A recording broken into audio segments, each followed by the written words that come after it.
아침 예배에 오신 여러분을 환영합니다. 이 시간 우리의 상태가 어떠하든지 또 우리의 마음이 얼마나 분주하든지 우리와 함께 하실 성령님을 기대하면서 기쁨으로 주님을 마음껏 송축하시길 축복합니다. 밝은 빛이 가득해 함께 찬양하시겠습니다.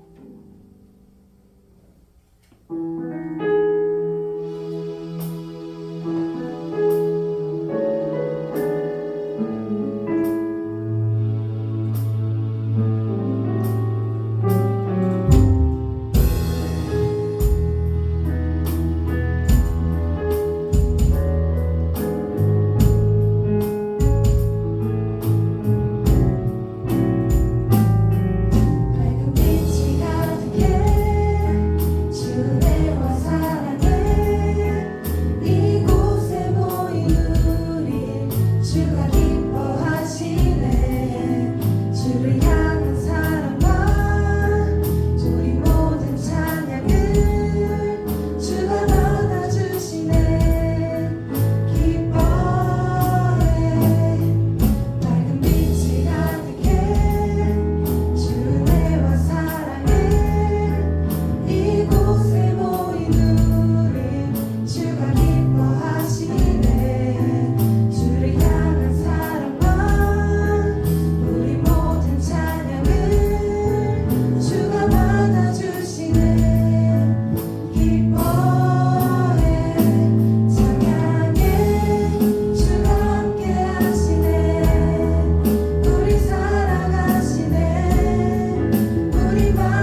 준비하면서 기도를 하는데 하나님께서 제게 그런 마음을 주신 것 같았어요. 너희는 내 일을 대신한 자들이다. 내가 너희로 사람을 살릴 것이다.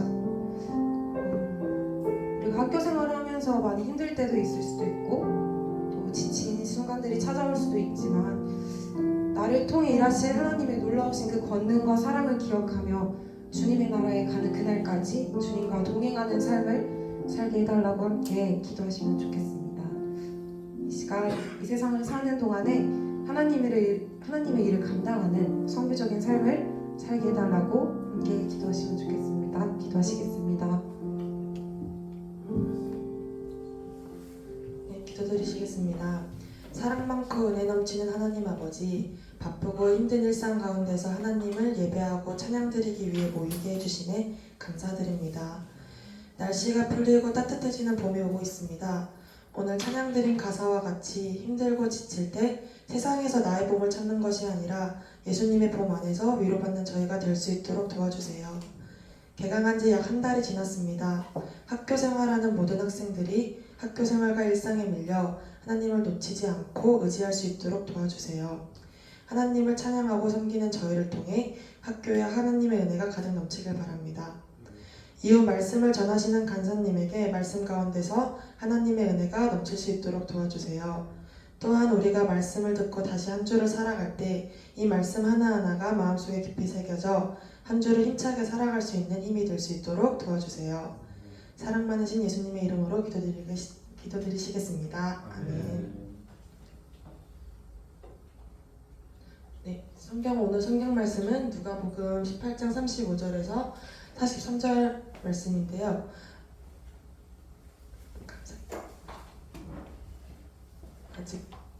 일단 먼저 성경을 제가 먼저 봉독해드리겠습니다. 여리고에 가까이 가셨을 때에 한 맹인이 길가에 앉아 구걸하다가 무리가 지나감을 듣고 이 무슨 일이냐고 물은데 그들이 나사렛 예수께서 지나가신다 하니 맹인이 외쳐 이르되 다윗의 자손 예수여 나를 불쌍히 여기소서 하거늘 앞서 가는 자들이 그를 꾸짖어 잠잠하라 하되 그가 더욱 크게 소리질러 다윗의 자손이여 나를 불쌍히 여기소서 하는지라. 아멘. 넘겨주세요. 예수께서 머물러 서서 명하여 데려오라 하셨더니 그가 가까이 오매 물어 이르시되 내게 무엇을 하여 주기를 원하느냐 이르되 주여 보기를 원하나이다. 예수께서 그에게 이르시되 보라 네 믿음이 너를 구원하였느니라 하시매 곧 보게 되어 하나님께 영광을 돌리며 예수를 따르니 백성이 다 이를 보고 하나님을 찬양하니라. 아멘. 네, 오늘의 말씀은 찾아오시는 예수님이라는 제목으로 저희 박두진 간사님께서 설교를 전해주실 예정입니다. 잠깐 기도하겠습니다. 하나님, 부활의 기쁨을 저희들이 가지고 오늘도 소망 가운데 이 자리에 사랑하는 동역자들과 함께 예배의 자리를 저희들이 하나님께 영광을 돌립니다. 이 자리 가운데 있는 많은 이들에게 지침과 하나님의 걱정과 염려 가운데 있는 자들에게 하나님의 치유와 회복의 시간을 허락하여 주시옵시고 그 부활하신 주님이 저희들과 약속을 통해서 죽음을 너희가 이기고 이 땅에 다시 그가 올 때 우리가 다시 부활의 능력으로 다시 소생함을 얻겠다고 약속하신 그 말씀을 붙잡고 오늘 또 이 자리 가운데 하나님의 그 소망 가운데 승리의 삶을 살아가는 저희 동역자들 다 되게 허락하여 주시옵소서. 하나님 관사님 어려운 가운데 혹시 있지는 않은지 그 살펴주시옵시고 오늘 말씀 가운데 잠깐 정하는 이 말씀 가운데 성령님이 함께 해주셔서 은혜 가운데 저희들이 이렇게 동함을 얻는 회복의 시간들이 되게 허락하여 주시옵소서. 나누게 됨을 감사하며 예수님 이름으로 감사 기도드렸사옵나이다. 아멘. 그런 일이 1년에 거의 없는데 교수님도 저기서 오다 보니까 조금은 당혹스럽긴 한데 박동인 간사님이 어저께 말씀까지 본문까지 다 주셨는데 이렇게 갑자기 연결이 안 되셔서 걱정이 좀 되네요. 지난주에 제가 청년부 그 이야기 나눔을 하면서 했던 이야기를 오늘 한번 나누면 좋겠다 생각을 해봅니다. 그 잠언 29장 18절에 있는 말씀 너희가 그 비전이 없으면, 묵시가 없으면 그렇게 돼 있죠. 리빌레이션. 묵시가 없으면 방자히 행하고 그렇게 돼 있습니다. 전에 교수님이 이야기한 것처럼 사람은 세 가지 꿈을 꿉니다. 첫째는 망상이죠. 끊임없이 이렇게 누워서 세상 가운데 살다 보면 염려와 걱정들이 많고 내게 닥친 그런 것들 때문에 그것을 어떻게든지 해결하고 싶은 내 생각을 쫓아서 이렇게 망상을 하게 됩니다. 그 망상이 우리가 이미 알고 있는 것처럼 구체적인 전략과 해결 방법들이 나한테 없기 때문에 미래에 대한 분명한 답이 없기 때문에 시간의 허비 있어는 뒤로 이렇게 돌아갈 때 결국은 내가 실망하고 좌절하는 그런 일들이 계속 반복되는 것들을 우리가 보게 됩니다. 또 하나는 욕망이라는 게 있습니다. 그 욕망이라는 것은 내 욕심을 쫓아서 나를 위한 그 나의 삶의 문제를 해결하기 위해서 그 욕망의 것들을 구하는 것들이 인간들의 또 본능이긴 한데 의식주의 문제, 또 돈의 문제, 그런 것들, 또 명예의 문제, 그것들이 쉽지 않기 때문에 그런데 그 욕망은 결국은 자신뿐만 아니라 자신의 옆에 있는 친한 사람부터 많은 이들을 다 절망케 하고 그들을 넘어지게 하고 힘들게 합니다. 그런데 오늘 본문을 통해서 주시는 하나님의 말씀, 잠언 29장 18절에 있는 말씀, 리빌레이션, 하나님이 나를 통해서 주시는 비전이죠. 그 비전이 나에게 분명하게 갖고 있는 자들에게는 오늘 주시는 것처럼 방자히 행하지 않는다라고 말했어요. 방자히 하는 것은 내 생각대로, 내 의견대로, 내 욕망대로 살지 않고 하나님의 뜻을 먼저 구하고 하나님이 원하시는 것이 무엇인지를 먼저 생각하면서 그 길들을 가기 때문에 흔들림이 없이 하나님이 부르시는 그때까지 끝까지 그걸 붙잡고 가는 길이라고 생각을 해보았습니다. 지난 제가 수련회 때 수련회에 갔는데 거기에서 제가 존경하는 그 교수님하고 같이 이렇게 이야기를 많은 시간을 이렇게 나누면서 교수님 이제 올해까지 제가 캠퍼스 강의를 맡고 정년 퇴임을 하고 이제 학교를 떠납니다. 그분이 저한테 하시는 말씀, 교수님은 끝나시면 어떤 삶을 살고 싶습니까? 하고 저한테 질문을 했어요. 그분이 강의 때문에 이렇게 오시는 길이라 서울에서 이렇게 고속도로를 타고 그 장소까지 왔는데 오다 보니까 표지판이 3개가 있다라는 거예요. 하나는 톨게이트, 이렇게 들어가고 고속도로를 들어오고 그다음 나가는 진출입이죠. 그 표지판이 있고 두 번째는 휴게소가 있다. 휴게소. 세 번째는 인터체인지를 알리는 표지판이 이렇게 3개가 있는데 교수님은 끝나고 나가시면 긴 시간을 이렇게 달려오셨는데 어떠한 표지판을 붙잡고 가실 겁니까? 하고 저한테 질문을 하셨어요. 고민이 됐어요. 그 교수님이 지금 한동대학교에서 석좌교수로 하고 계시는데 교수님 유람되지만 교수님은 어떤 인생을 살고 계십니까? 하고 물어봤어요. 그랬더니 자기도 처음에는 톨게이터가 나가서 이제까지 정신없이 달려왔는데 하나님의 일을 위해서 달려왔는데 이제는 집으로 돌아가서 가족들과 부인과 남은 삶을 정리해가는 그러한 시간을 가져야 할까 하고 생각을 했다는 거예요. 맨 처음에. 또는 두 번째, 그동안 못 해봤던 거, 그 하고 싶었던 것, 여행도 하고 운동도 하고 그런 자기의 삶에 좀 여가를 지내는 휴게의 그런 시간들을 자기가 가져볼 수 있을까 하고 또 생각을 해봤다는 거예요.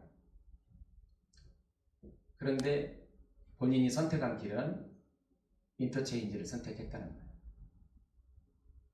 그 표지판이 내가 결정한 게 아니고 이렇게 방향을 제시해서 그냥 따라가는 거죠. 하나님이 표지판으로 이렇게 제시한 것을 어떻게 결과가 어디로 갈지는 모르겠지만 그냥 믿고 가는 거죠.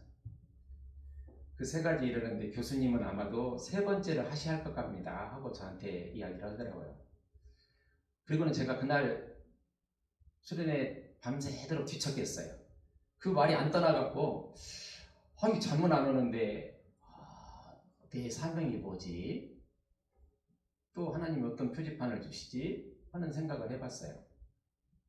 근데 지나온 삶을 살아볼 때 제가 1학년 지금 수업 들어가면서 간증을 첫 시간에 다 간증을 하잖아요. 연약함이 그지없고 교수님 태어날 때부터 오늘날 아침에도 이게 약을 7가지 종류를 이렇게 먹어요. 심장약도 먹고 간약도 먹고 당뇨약도 먹고 혈압약도 먹고 이게 7가지를 먹는데 참 하나님이 감사한 것은 한 번도 병원에 입원시키지 않으셨어요.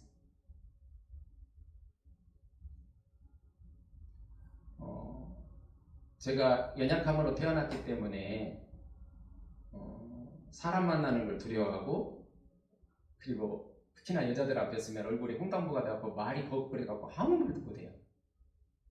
그렇게 인생을 살았는데 제가 대학을 막 들어가는 해가 그 78 박정희 대통령이 시해당하는 그 해에 대학을 들어갔는데 3년 동안 한 번도 수업을 한 적이 없어요. 맨날 데모마로 다녔어요. 신발도 잃어버린 신발도 엄청 많아요. 그래서 대학에서 공부를 보더니까 너무나 깝깝해서 뭘 할까 하다가 2군데를 갔어요. 하나는 그 한센스 병이라고 해서 문둥병이라고 이렇게 소개되어 있는 이 성경에 그 자녀들 미가마라고 그러죠. 미가마들을 수용하는 시설이 전주에 크게 있었어요. 그게 이제 소록도로 옮겨졌지 나중에. 근데 그게 있었는데 거기에서 아이들을 가르치는 봉사활동을 시작을 했어요. 그리고 교회 학교에서 보조교사를 시작을 했어요. 근데 하나님이 그때 다 바꾸셨어요.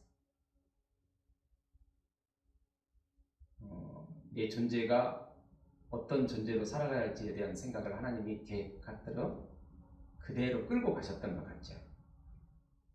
그래서 애들 앞에 서는 것이 두렵지 않고 성격을 바꾸기 위해서 이 성격 갖고는 안 되게 생겨서 용기를 내서 서울 파고다공원에 가서 그 학원반이 쫙 있는데 레크레이션 지도자 강습 과정을 들어가서 지금도 참 그 이야기 선한데 그때 돈으로 엄청난 돈을 들고 갔어요.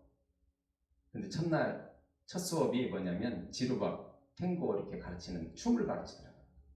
사람 앞에 서서 말도 못하는 사람이 지루박, 탱고 춤을 추겠어 여자하고 이렇게 같이 잡아서 이렇게 하는데 레크레이션 지도자 강습 과정인데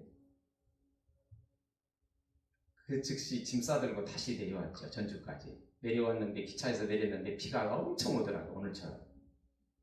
근데 비를 다 맞고 그때는 민중서관이었는데 홍지서림이 여러분들 책 교재 사는 데가 있는데 민중서관도 있었는데 그 민중서관에 들어가서 그 옆에 문구점에서 이렇게 독서장 그 단어 이렇게 적는 거 있죠? 구멍 뚫린 거 그걸 갖고 들어가갖고 레크레이션 책 하나에서 이렇게 뽑아서 레크레이션 적습니다. 게임명, 게임 방법 이것이 어떤 때 좋은지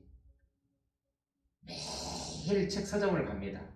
하나님이 교회에 이렇게 인도하셨는지는 저는 모르겠어요. 이렇게 가서 또 적어놓고 모든 레크레이션 책을 다 적어놨던 것 같아요. 근데 한 번도 써본 적이 없어요. 그런데 여름방학 때 교회학교 이렇게 성경학교를 하잖아요. 근데 그 성경학교에는 소창 시간이 있죠. 소창 시간 요즘 말하는 레크레이션 시간. 근데 레크레이션 시간을 담당하시는 원래 선배님 정말로 레크레이션 잘하는 선배님이 계시는데 팀장님이 저를 부르는 거예요. 서관석 너 내일 1시간 레크레이션을 해라. 응? 저 레크레이션 못해요. 그럼 이 봉사도 안 할 거예요. 그럼 집으로 도망가 버렸어요. 그랬더니 그 팀장님이 저희 집에 왔더라고요. 무릎을 딱 끼쳐놓고 이야기하는 거예요. 서관석, 너 엄마가 의대 가라고 했는데 수학을 잘하니까 또 점수가 되니까 의대를 가라고 그랬는데 네가 담임 선생님한테 무릎 꿇고 가서 도저히 의사 수술을 심장이 약해서 못 온다고 그래갖고 사대로 네가 바꿨는데 너 그 성격 가지고 애들 앞에 쓰면 애들한테 너는 죄인이야. 그분이 나한테 막 뭐라고 그러는 거예요. 당장 내일 소창 시간에 네 엄마 피눈물 나게 하지 말고. 우리 어머니를 보니까 우시는 거예요.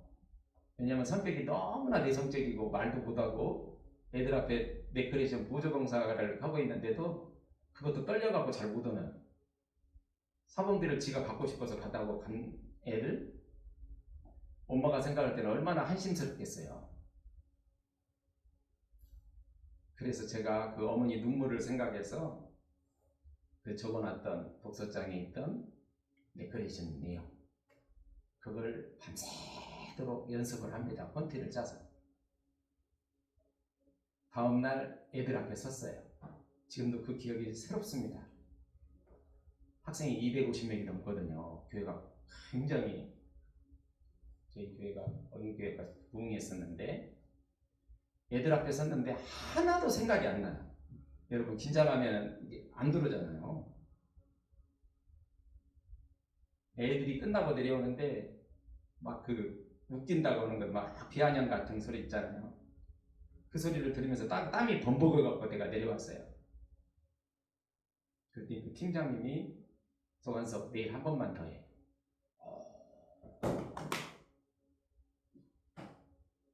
사람이 한번 인생의 바닥으로 가니까 이게 뭐 어떻게 이제 내가 뭐 감출 수 있는 것도 안 되잖아요. 그래서 그 다음날 또 나를 꼬박 세워서 애들 앞에 리크레이션을 또 합니다. 그러더니 그 팀장이 앞으로는 리크레이션 네가 다 계속 담당해라.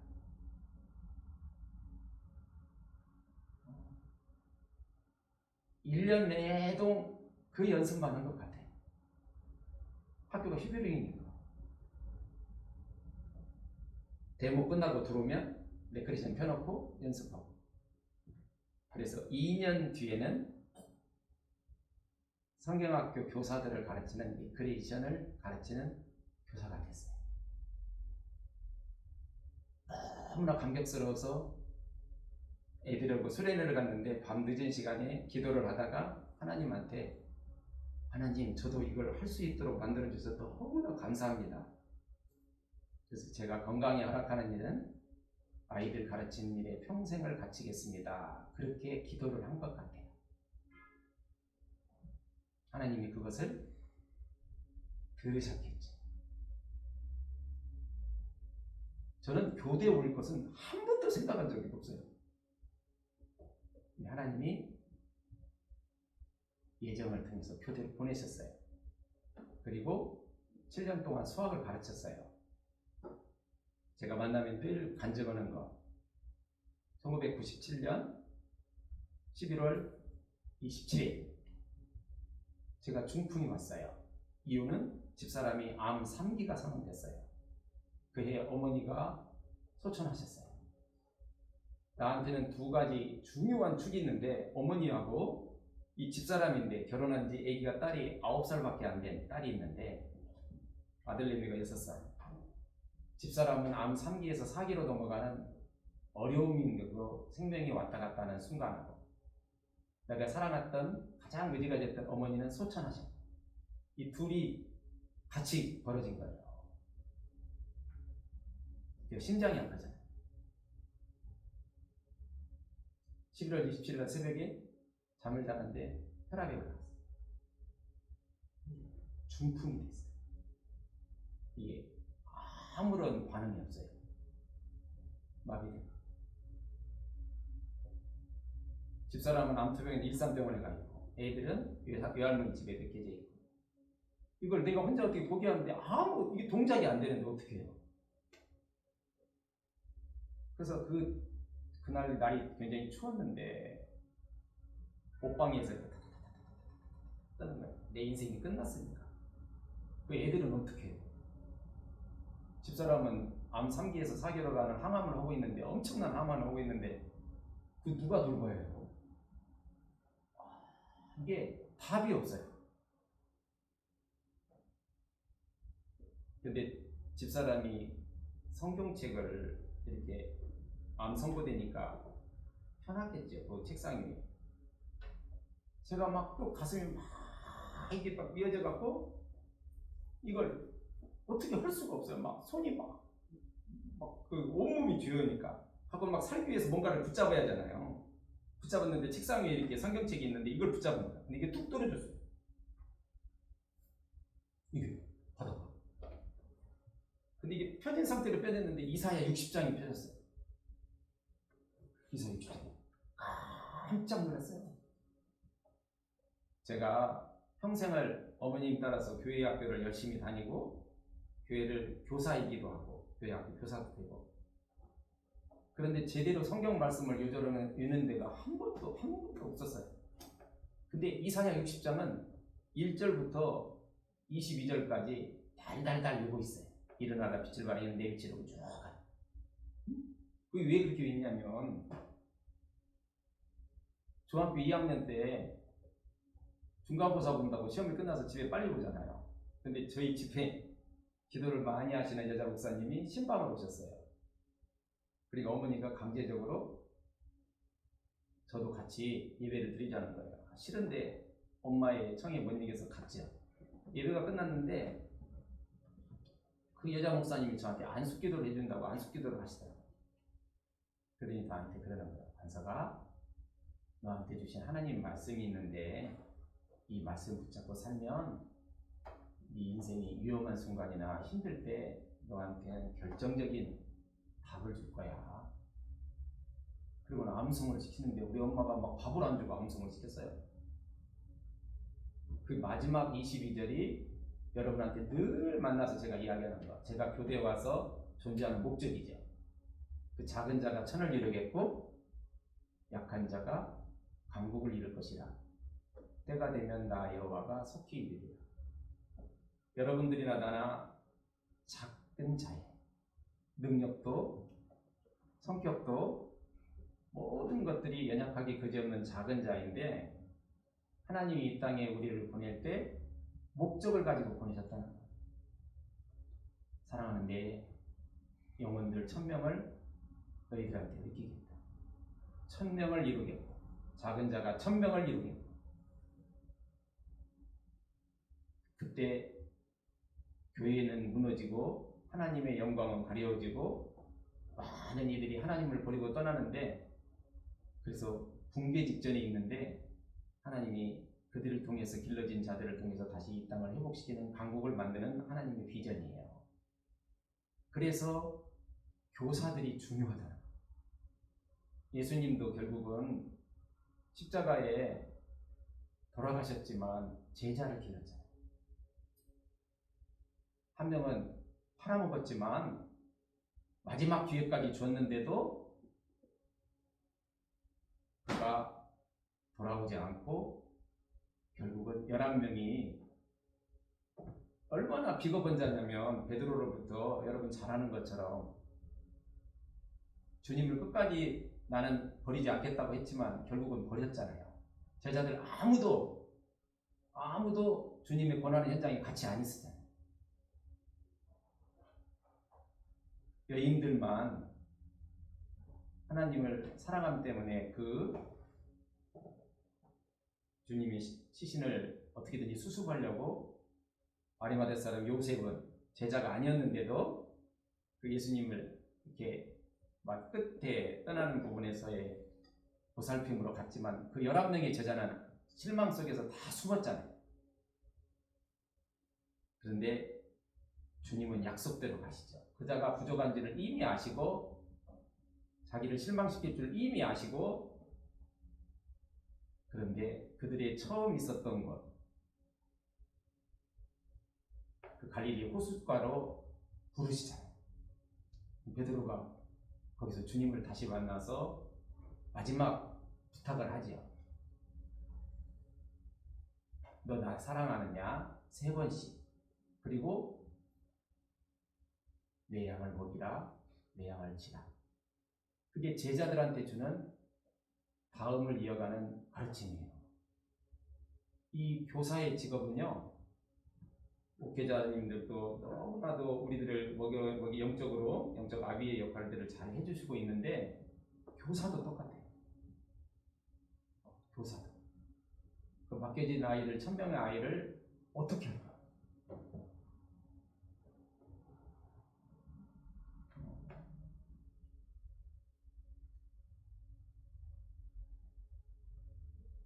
제가 누워서 온몸을 쥐어짜면서 그 이사야 60장 1절부터 22절까지를 외는데 말이 안 되니까 울면서 그걸 하는 거예요.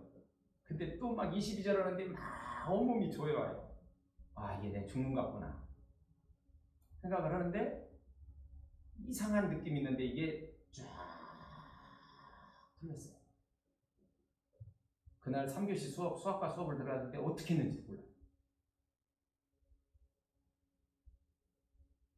제가 그때 확신하는 건 뭐냐면, 제가 만약에 수학을 가르치는 걸로 끝나고 그냥 퇴임을 앞두고 있다면 아마도 톨게이트 삶을 살겠죠. 직장이 끝났으니까 조금 이게 쉬워서 집사람과 같이.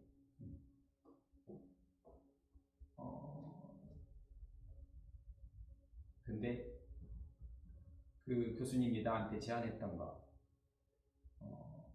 표지판이 어떻게 주어질지를 요즘 정하면서 거의 결정을 하고 있는데, 부르실 그때까지 가는 거예요. 교수님들이 지난주부터 참 우리 교대 역사상 교수님들 성경 공부 모임이 시작이 됐어요. 참 기대가 돼요. 하나님이 어떻게 교대를 바꾸실지 기대가 돼요. 여러분들이 있기 때문에 더 기대가 돼요. 이 바쁜 중에도 4학년들 지치는데도 이 섬김의 자리에 이렇게 예배의 자리에 있다는 건요, 하나님이 얼마나 기쁨이 되는지. 그게 영광 돌리는 거거든요. 영광이라는 건 결국은 하나님이 기쁨이 되는 거잖아요. 우리가 세례받을 때 제일 첫 번째 믿음의 고백, 삶을 살아가는 목적, 그것은 하나님을 바로 알고 하나님이 어떤 분인지를 바로 알고 하나님께 영광 돌리는 거예요. 하나님의 기쁨이 되는 거예요. 그 삶을 여러분들이 살아가고 있다고 생각을 해요. 근데 그것을 교수님들이 같이 여러분과 동행하면서 그 자리를 계속 이어갈 거라고 이렇게 생각을 해봅니다. 오늘 갑작스럽게 교수님이 예정도 아닌데 이렇게 갑자기 나왔는데 여러분한테 주시는 말씀, 내 생각이 있고 내가 가고자 하는 것이 있지만 물론 그 길도 중요합니다. 그런데 한번 하나님한테 붙잡힌 삶을 사는 것, 그것이 모든 걸 잃어버릴 것 같은데 안 그래요. 늘 내 안에 흐르는 게 뭐냐면 기쁨과 감사가 넘친다. 물론 명예를 못 얻을 수 있고 물질을 못 얻을 수도 있어요. 그러기는 한데 마음에 평안과 기쁨과 감사가 늘 따라다닌다. 왜냐하면 하나님이 나와 동행하시기 때문에. 저보다 연약함이 더 있는 분도 있을 수도 있어요. 성격이나 건강이나 가정적인 형편이나. 그러지만 하나님은 그걸 묻지 않으세요. 그 연약함도 너에게 영광이 되고 그 부족함들이 아이들을 가르치는 데 장애가 되지 않는다. 단 한 가지, 내가 너를 신뢰할 수만 있다면, 그러면 네가 주신 말씀 붙잡고 끝까지 그 길 속에서 흔들림이 없이 휴게소가 아닌, 아까 톨게이트 끝나고 그냥 집으로 돌아가는 인생이 아닌 하나님 부르실 때까지 맡겨주신 그 약속의 현장에서, 그래서 하나님이 약속의 여러분들이 안 보내면 하나님이 손해를 보셔요. 여러분들이 그 장소에 안 들어가면 하나님이 손해를 보시기 때문에 반드시 들여보내세요. 근데 그러한 믿음의 약속의 말씀을 붙잡고 이 수요 아침 예배에 가능한 상황이 되더라도 빠지지 않고 하나님이 약속한 마음의 평안이 중요하니까 그래서 끝까지 이렇게 한번 약속 붙잡고 끝까지 달려오면 어떨까 하는 생각을 이렇게 해봅니다. 두서없이 교수님이 이렇게 간증 비슷하게 해서 말씀을 같이 나눴는데 그 말씀 가운데 조금이라도 하나님이 여러분한테 주는 통찰력이 이렇게 있으면 붙잡고 승리의 삶을 살아가시기를. 권고드리시겠습니다. 수요예배에 오신 여러분들을 환영합니다. 하나님과 함께하는 1학기 되시길 축복합니다. 저희 예배는 선교단체 ESF, CCC, IVF, DSM과 GVF 연합으로 함께 드려집니다. 이 선교단체에 많은 관심과 참여 부탁드려요. 매주 수요일 아침 8시에 이 자리에서 수요 아침 예배가 있습니다. 많은 참여 부탁드립니다. 그리고 큰나무 교회에서 항상 준비해 주시는 간식이 있습니다. 기독교사 대회가 8월 6일부터 9일까지 천안 백석 대학교에서 있습니다. 문의는 김종욱 간사님에게 해주세요. 4월 7일부터 9일까지 큰나무 교회에서 춘계 새생명 축제가 있습니다. 저 큰나무 교회 목사님께서 하실 말씀 있으시다고 하셔서 잠깐 나와서 광고해 주시겠습니다. 네, 반갑습니다. 광고하러 나왔습니다. 제가 나오니까 안 보시네. 앞을 봐주세요. 오늘 말씀이 찾아오신 하나님이시더만요. 저는 1987년도 3월 1일 날 밤에 주님이 저를 찾아오셨습니다. 제가 그때는 말을 못하는 어느 장애자였습니다. 어느 장애자였는데 지금 이렇게 말 잘하죠? 목회자가 되었습니다. 저렇게 감사드립니다. 4월 7, 8, 9, 3일 동안 1월화거든요. 저녁 8시부터 9시 반까지 새생명 전도 집회 있는데 여러분들이 이제 주님 살아가시고 믿음도 좋으시지만은 자기 믿음을 한번 점검해 보는 시간을 가지시면 좋습니다. 그래서 바쁘시고 또 학기 초라서 바쁘지만은 다음 주 돌아오는 일요일 날 저녁 8시부터 9시 반까지 1월화 3일이거든요. 아주 한번 오셔서 믿음을 한번 점검해 보시면은 여러분 일생에 큰 도움이 되지 않을까 싶어서 광고를 했습니다. 네, 그때 뵐게요.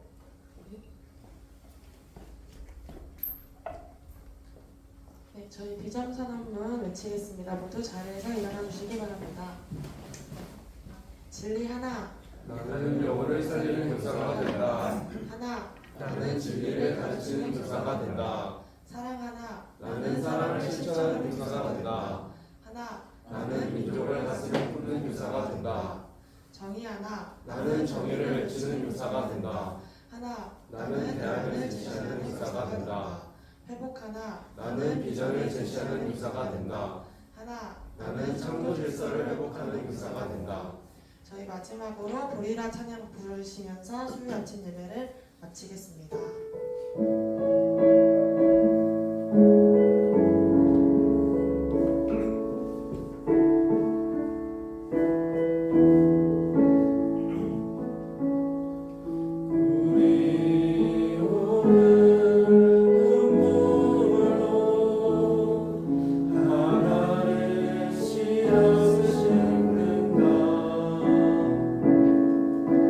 꿈꿀 수 없어 무너져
아침 예배를 마치겠습니다.